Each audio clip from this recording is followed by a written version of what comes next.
ఇప్పుడే నేను మిత్రుడు పవన్ కళ్యాణ్ గారికి ఒక చిన్న మాట చెప్పాం. బాబురావు ఒక చిన్న కోరిక కోరాడు. ఆ కోరిక మా ఊరికి ఆయనకు ఉద్యోగం వచ్చిన సంతోషం ఉంది గాని ఊరి సమస్య మిగిలిపోయిందని, అవకాశం దొరకతాని నాకు ఒక మాట నా చెవులో వేశాడు. నేను పవన్ కళ్యాణ్ గారికి చెప్పాను, ఎలుగురాతి బండ, వాళ్ళ ఊరి పేరు తెమ్ముల బండ నుంచి ఎలుగురాతి బండ వరకు రోడ్డు కావాలని అడిగితే మా ఊరికి రోడ్డు కావాలని అడిగాడు. అడిగిన వెంటనే పవన్ కళ్యాణ్ గారికి చెప్పాను. ఇక్కడే ఉన్నాడు.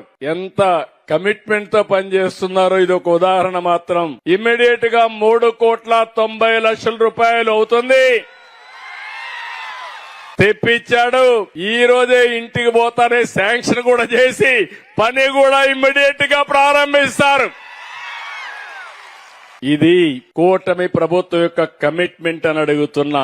ఇలాంటి ప్రభుత్వం ఉంటే మా మీద విమర్శలు చేయడానికి కూడా చాలా మంది వస్తానే ఉంటారు. నేను ఒకటే మిమ్మల్ని అందరినీ కోరుతున్నా, విమర్శల కోసం చేస్తే దాని వల్ల ఫలితాలు రావు. చిత్తశుద్ధుండి పనిచేసినప్పుడు మీరు కూడా గుర్తుపెట్టుకోవాల్సింది, ఏ ప్రభుత్వం వల్ల మీ జీవితాలకు మంచి జరుగుతుందో, మీ జీవన ప్రమాణాలు పెరుగుతాయో మీరందరూ కూడా గుర్తుపెట్టుకోవాల్సిన అవసరం ఉందని చెప్పి కూడా నేను మీకు తెలియజేస్తున్నా.